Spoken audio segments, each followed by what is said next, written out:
Hello and welcome.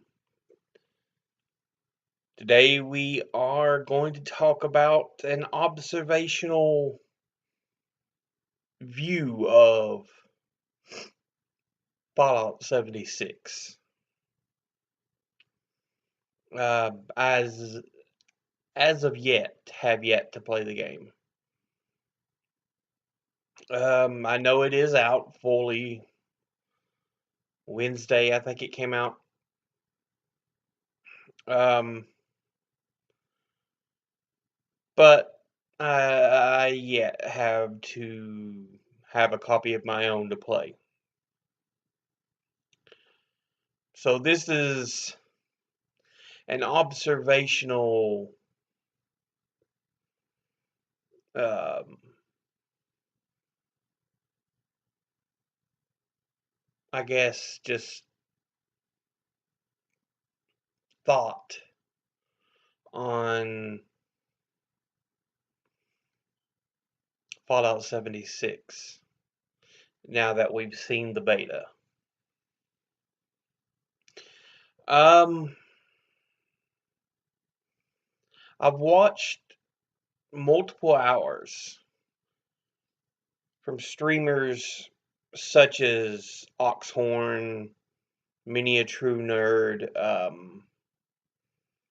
JV 2017 Gaming or Gameplay, Megan Yeah, Juicehead, and even a little bit of Mr. Matty Plays, watching their gameplay as well as thoughts on the game. I think even some Shoddycast, a little bit of it as well. Altogether, about 30 to 40 hours. Been watching it play a lot. Well, be played a lot. Regardless, it definitely seems to be enjoyable. And I do think they accomplished their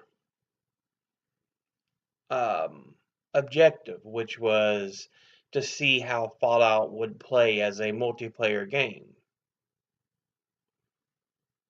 Now, I of course don't want to see this as a common reoccurrence for the future titles, because I do greatly enjoy the single player aspect. But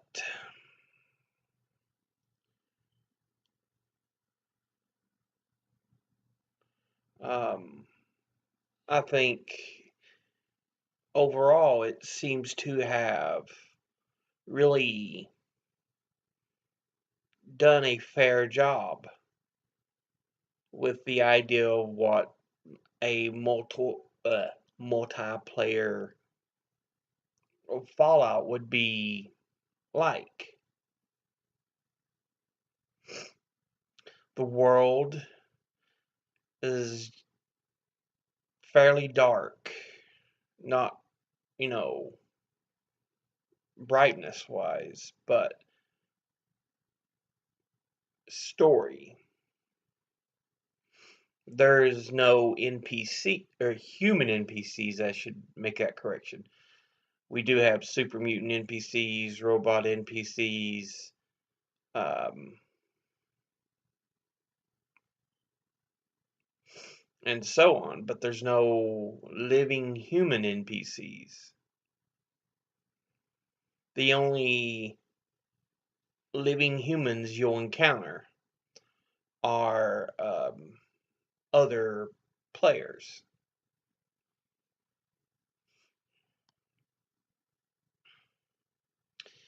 The the fact that there is no human NPCs gives it a bit of flavor similar to the first. I'm not saying it's just like Fallout 1, but it feels that kind of dead, at least to me. Um, because if you remember Fallout 1, very rarely did you encounter human NPCs. They were there, but you had to travel a ways. And in this, it's almost no good news whatsoever. Every story I've seen up to this point, of course, again, this is based on observation. Um,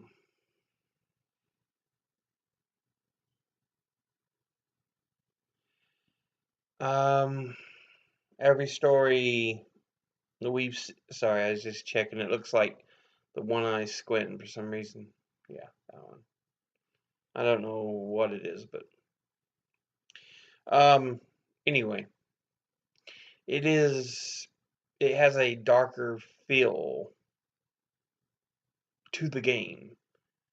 To just well, let's say the lack of human NPCs does make it feel dead. It feels like it's busted up. The world's just devastated because you have no living humans left. Everybody that you meet, as far as human,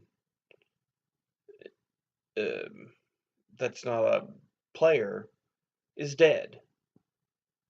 Raiders, um, scavengers, people just trying to make it, all dead. And then, like I said, all the stories I've heard up to this point have been fairly dark.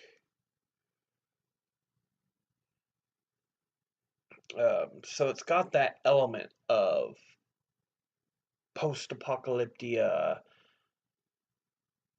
loss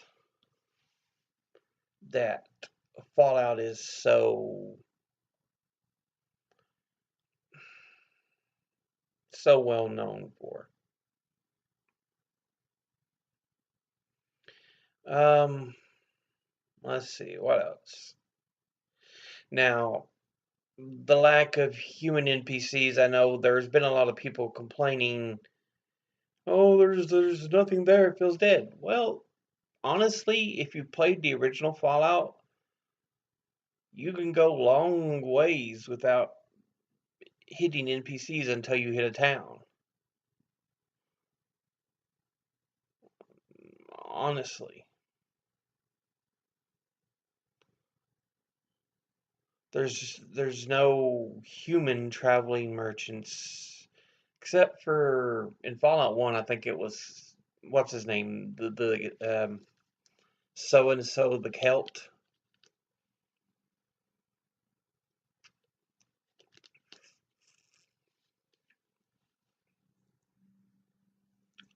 But yeah, other than that,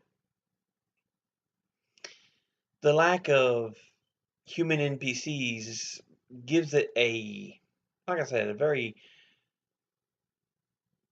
um, dead feel to the game.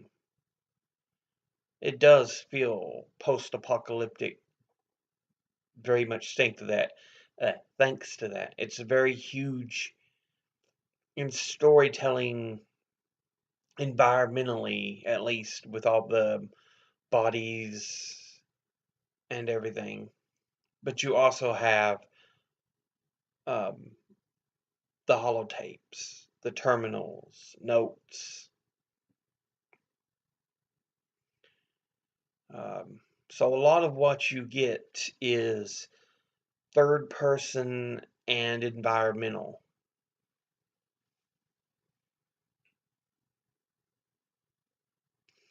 It's not necessarily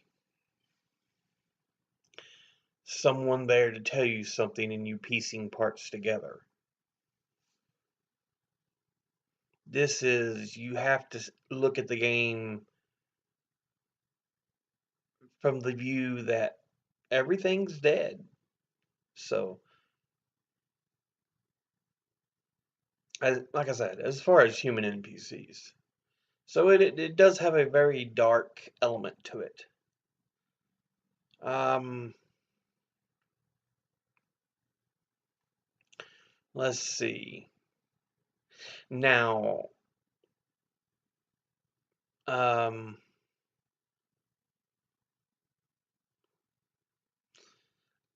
I think there have been a lot of people complaining about super mutants in the game.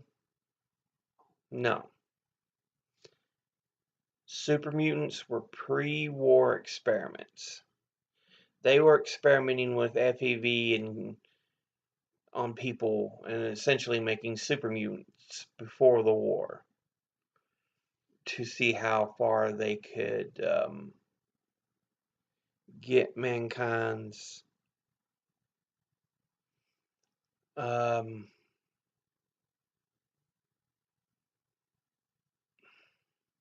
potential to rise. So, and even then, they're very possible to exist in West Virginia because Vault, I want to say 87 in DC. That's the whole thing, was that's what created super mutants. And they started basically the experimentations almost not long after the vault door closed and picked up the experimentation with FEV. So this argument that super mutants couldn't exist, a falsehood. Number 2, as far as complaints, the Brotherhood. Captain Maxon, Roger Maxon, and his squad um, basically defected from the U.S. Army just days before the bombs dropped. So already he was separate from the government, and it was their own group.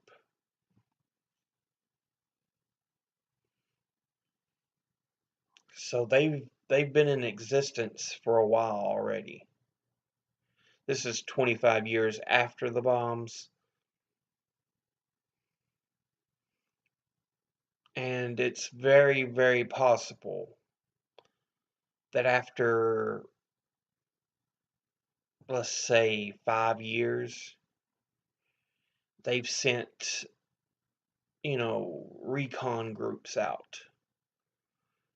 You go to this point, you go to this point, because you want to see what the condition of the country's like.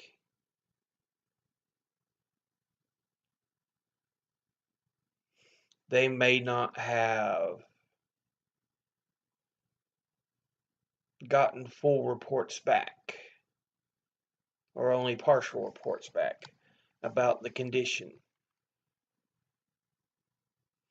So, again, it cuts it close, and it feels a bit silly because the Brotherhood's been such an integral part of every canonical Fallout 1, 2, 3, New Vegas 4.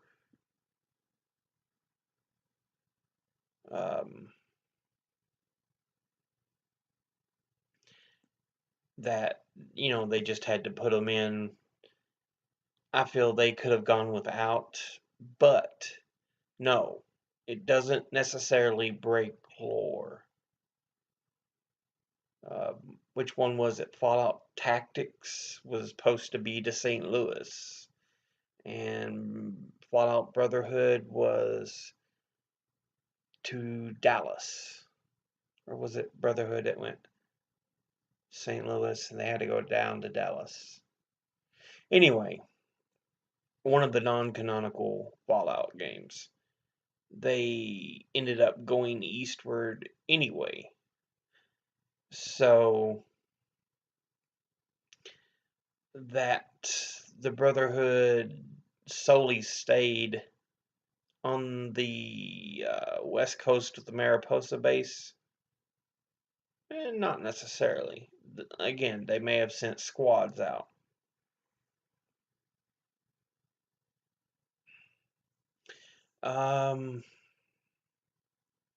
What else?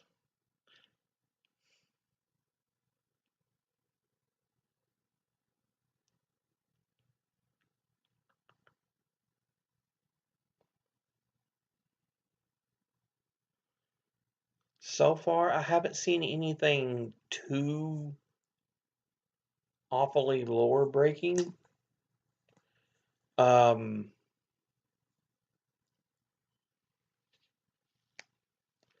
I mean, even the Enclave robotics of the Enclave exists. So one of their intelligence units and um, a lot of their robots are left over underneath. Well, I won't give it away, but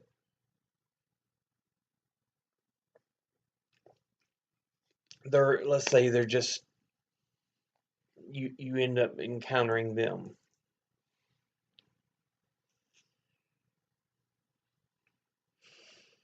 Hmm. Which is good because again, you don't have um, the human NPCs. The Enclave isn't there as people; they've already left.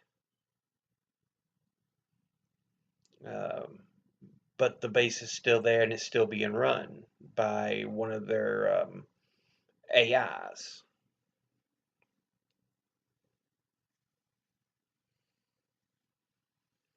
Let's see.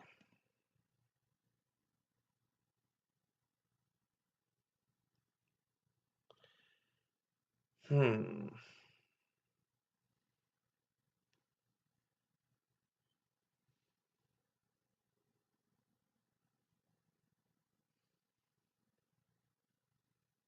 What else? Now, something I do have a qualm with. You didn't need some of the creatures like from Far Harbor, fog crawlers, anglers. I mean, you could have brought some of them in. Um,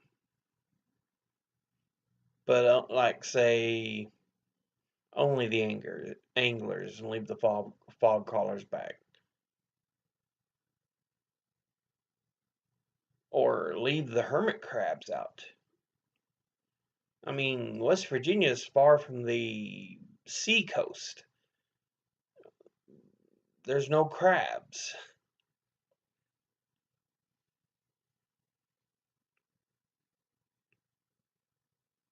And in some of the gameplay, I have seen hermit crabs. So I think that is a bit of an issue. You could have some of the creatures come in, but like with the Far Harbor creatures, some of them don't need to be there. Your hermit crabs, honestly,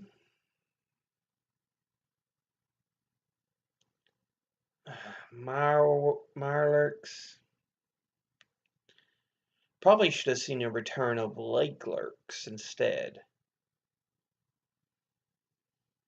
or swamp lurks.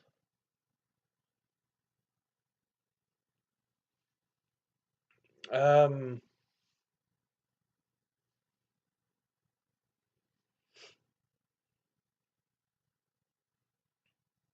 I do like the abundance of new life because it is only 25 years after the bomb drops without having suffered a direct hit. So while there are plenty parts of West Virginia that looks like it's falling into decay and crumbling, you still have life. I mean, there's burnout trees here, but here and there, but there's still some greenery. Um, and there's other rad creatures. Like they brought rad rats back. And I love the ticks. That just really makes sense for West Virginia, living not far from the border of the state. Yeah, the giant ticks makes a lot of sense.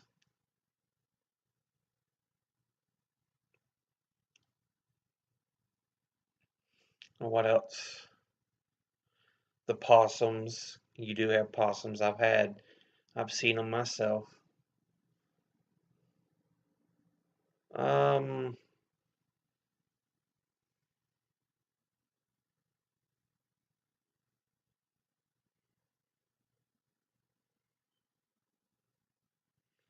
but yeah, I mean, I like that there's an abundance of mutated life beyond just the same few creatures. So it does feel, like I said, there's life to the game, but it's still a very dark and dead game. So no human NPCs, but you have all the foliage and all the fauna.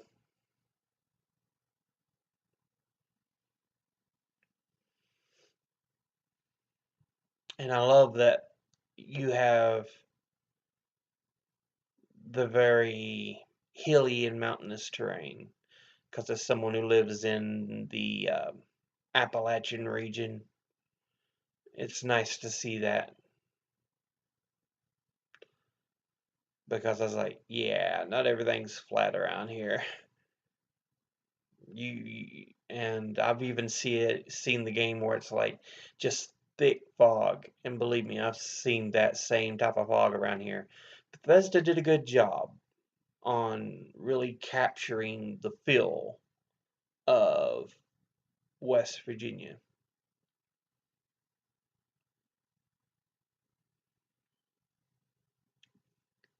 Um, hmm.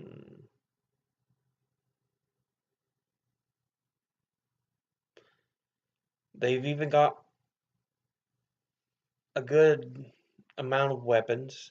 A lot of the same weapons are coming back, but you've also got others that are available and useful. You've got the black powder pistols and rifles. You've got grenade launchers. You've got, oh Lord, what else? I mean, there's a plenitude of weapons, both melee and guns. So that's good. Although locking them behind levels, it feels that feels a bit cheap, I guess to say. I mean, I understand they're trying to keep you playing um, on a more even kill with each other, so there's no griefing as there has been in other multiplayer games, which I think Bethesda's done a good job of. I'll talk more about that in a second, but I wish there was a better way to deal with some of these weapons and armor instead of level locking them. I mean, for goodness sakes, um, you've got to be a certain level to wear power armor and different types of power armor. While in Fallout 4, hey, I'm out of the vault. I'm in Sanctuary. Let's go to Concord. Hey, I get my first suit already and fight a Deathclaw already.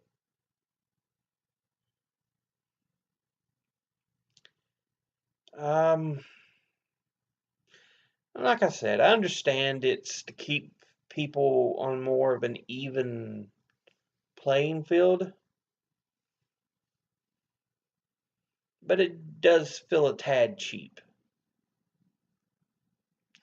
Um,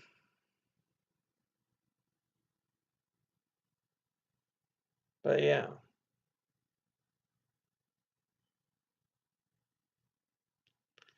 Let's see, what else is there? I'm just trying to, like I said, this is just an observational kind of off the top of my head, so I'm just thinking of things as we go and kind of reviewing them. I don't really have any notes or anything with me. I wrote down a bit of notes, but I was like, and let's just talk about it and what I can remember. Um,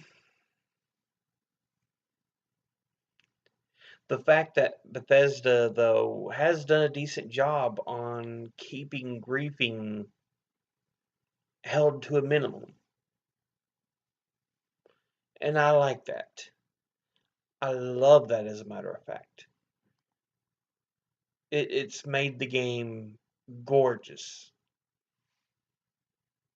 You know, that's one thing alone that I think puts it a notch above so many other um,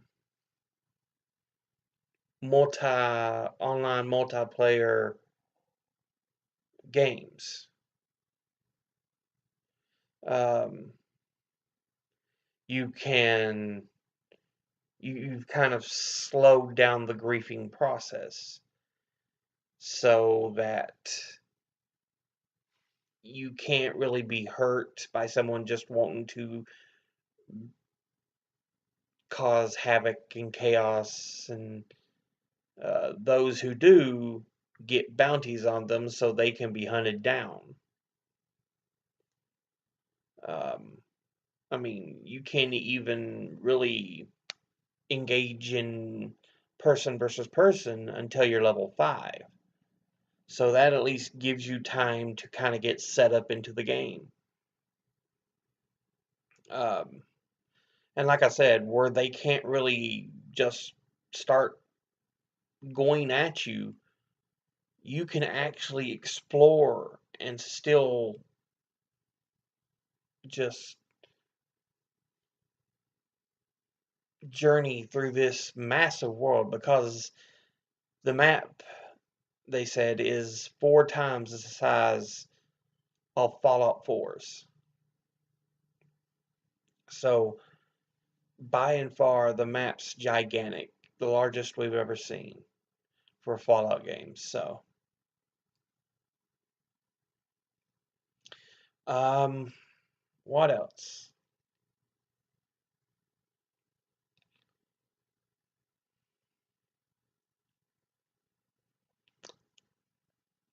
Like I said, they've got the bounties.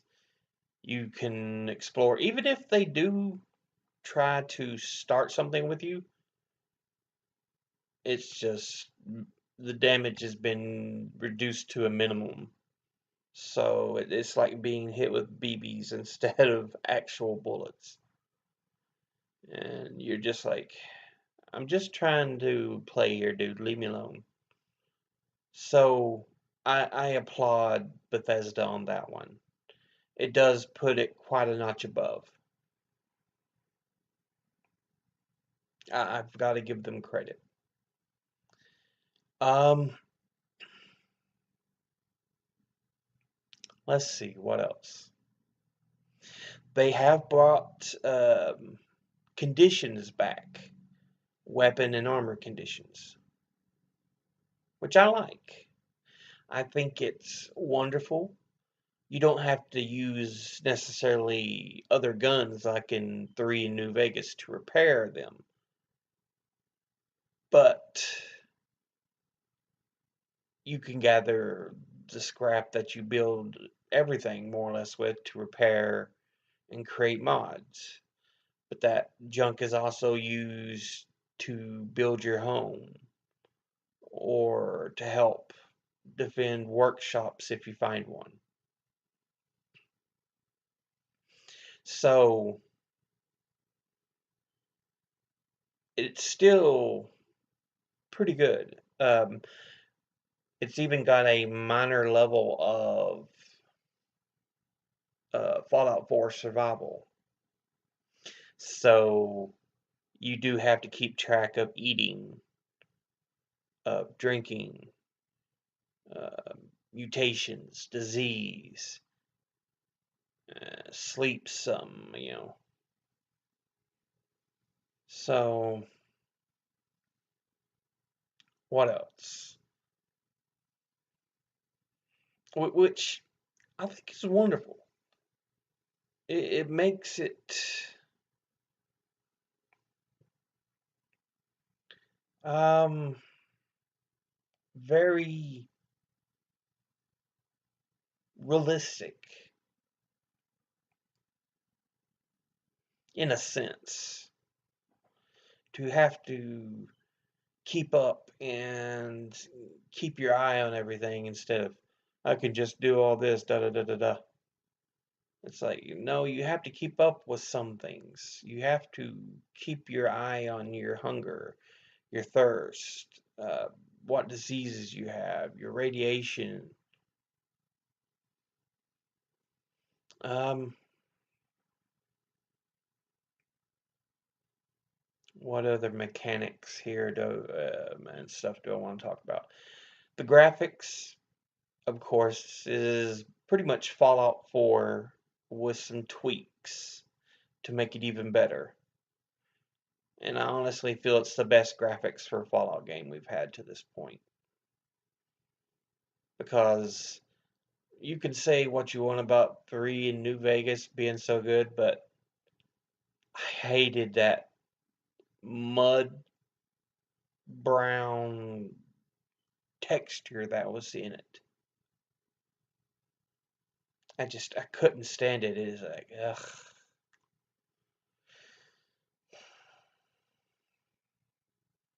And Fallout 4 really fixed it. And then they've even upped it a little bit with New Vegas. So, that's good. Most of the gameplay and videos I've watched, they of course haven't been playing music for fear of copyright claims and strikes if they ever want to monetize. And so I don't know what the music is, what it's like, if it's just the same songs from 3 and 4, or if it's those plus. I would like to listen to the radio and see what it's like. What else? As always, Bethesda did a wonderful job on the landscape. They put in a lot of the actual DC, Washington DC, when they made 3, and other things in the surrounding areas. They put in a lot of actual locations and stuff in Massachusetts for 4. And in this one, they've done a lot of research and put in a lot of things from actual West Virginia. Like Charleston has the Gold Dome, in its Capitol building. You have the cities of Huntington and Charleston and um, Beckley and Watauga and so many others. Uh, Flats, Flatwoods, yeah, which is like the first location you come across.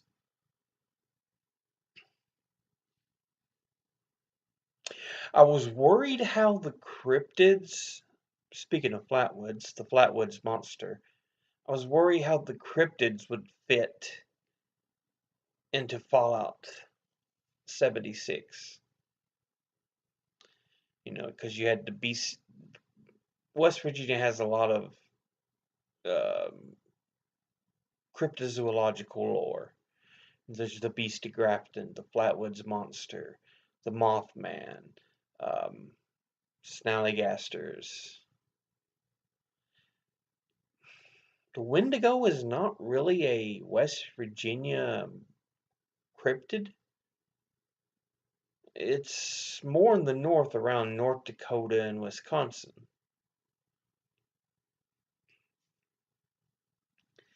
But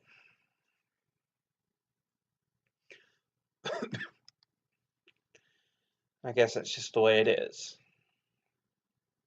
Regardless, I was worried how they would fit into the Fallout world. But it's not too bad. Um,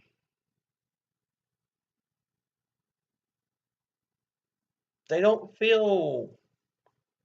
I mean, I've seen the Mothman. I've seen, well, one form of the Mothman. I've seen the Beast of Grafton. I've seen Snallygasters. They don't feel too out of place. So it's not as bad as I was fearing, but yeah.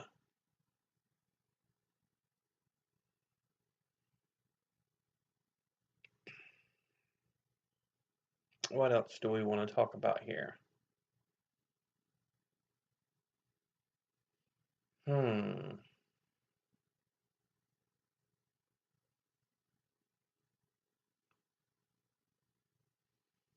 They of course changed the name of the Greenbrier to the White Springs because it is, I think it's in White Sulphur Springs, West Virginia, is the actual name of the town.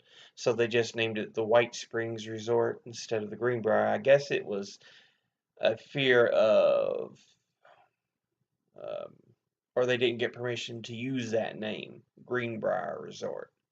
So they just named it the White Springs.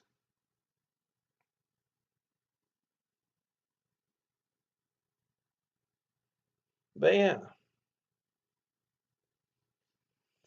let's see. Um, what else do I want to kind of mention? Oh, I do want to thank Bethesda for actually placing the game in West Virginia. I'm like I said, I'm not, but about I'm not even sure it's an hour from the border of West Virginia, but I do live in the Appalachian Mountains here, um, and to get represented this region in a game, I thank them. I do appreciate it. Um, Usually in a lot of games that have real places in the US, it'll be big cities, your New Yorks, your Bostons, your Washington D.C., Los Angeles, San Francisco, Chicago, all that. And to have one in a smaller area, a place that's often just given less attention. I do appreciate it, Bethesda. Um, Now, anything else I want to say? Oh, one of the most surprising things that I do like, it is a multiplayer capable game. You could team up, you could work with other people, but you could still play it single player. It's not set to be overly difficult.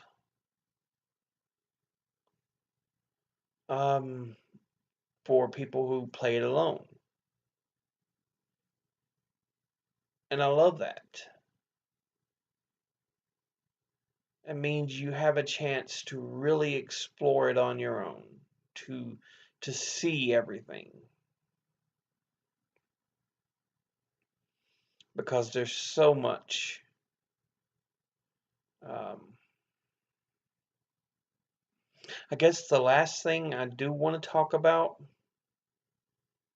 is perks in the Nah, I guess it's not really a tree, but perk cards and your special. There we go. Um, it's no longer a cap of 10 per special.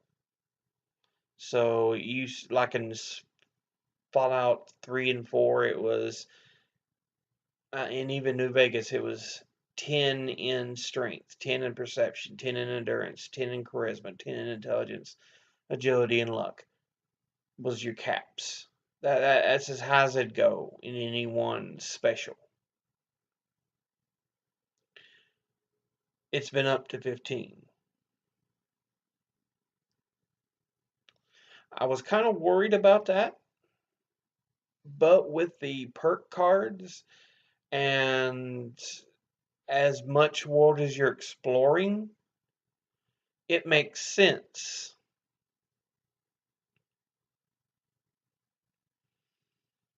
Hopefully, in other games like Fallout 5 and so on, they do keep knock it back again to 10 per special attribute. But the 15 per special attribute in this game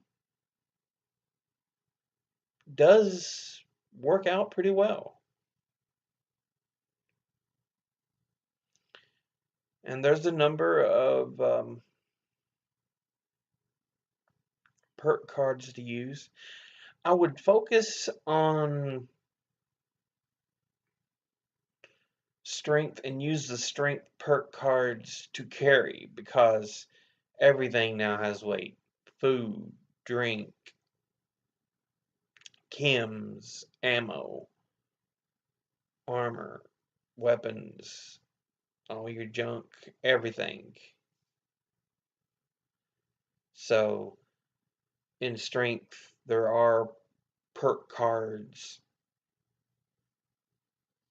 to lower the weight of chems, to lower the weight of junk, to lower the weight of weapons. And I think that's mainly what I'm going to use strength for is just carrying capability. Um, so I'll probably get cards like Junkrat and Traveling Pharmacy and um, Strongback. I can't think of the others, but yeah. I know a lot of people love melee builds. There are melee cards in strength, but you'd really have to invest in strength to go melee. So I feel it's probably best to use strength to lower the weight of stuff. Like I said, but that's a personal opinion of mine. And that's probably one of the things I'll do when I do finally get the game with my build. And probably just work on guns build. So let's see. There's no permanency in the game as far as settlements.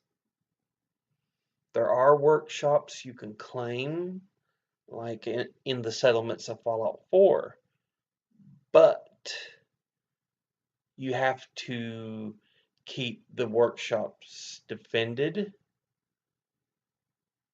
Um, it's not like in Fallout 4 where people come and live there and it starts building a little town around it. It's just a workshop. It usually produces some kind of ore for you. You have to keep them defended every so often. So yeah, you usually want to set up some level of turrets.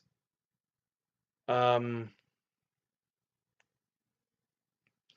and then as far as building your own home, you build it and you write it. You basically set it to a plan so that whenever you open your camp, I mean, from what I've observed, this is kind of how it works, but whenever you open your camp, you set it back down and it sets down your whole home that you've written on the plan. So it remembers how it's kind of set up, and you can just then set it down. Again, it's not permanent. It's not like a permanent fixture, because at any point you can just pick it up and go, put it back into camp, and head out. The construction and mobile assembly platform, which again, I understand, because you know it is an online multiplayer game. Everything's constantly changing. Um, so, anything else? I guess the only thing I just want to say is it's not perfect. No game is. I've lived a long time through the epoch of gaming, but no game has ever been perfect, even for its time.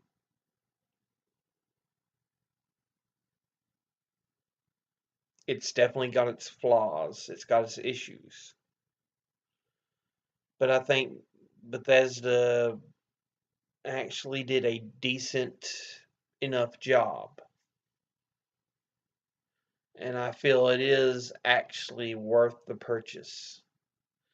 And hopefully they keep the servers in shape for years and keep it running, because it looks like it could be a fun one to go through.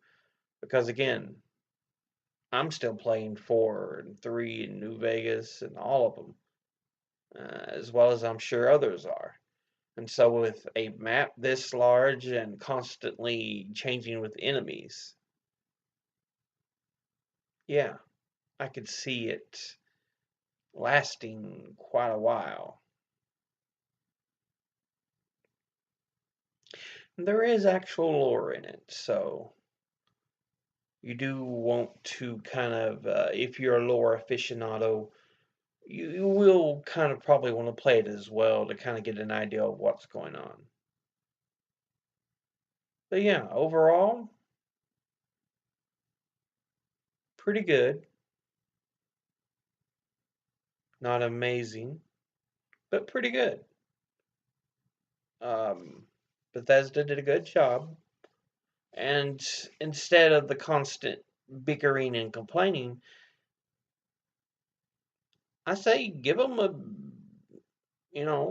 decent round of applause. Say, all right, I can kind of forgive this or appreciate this after the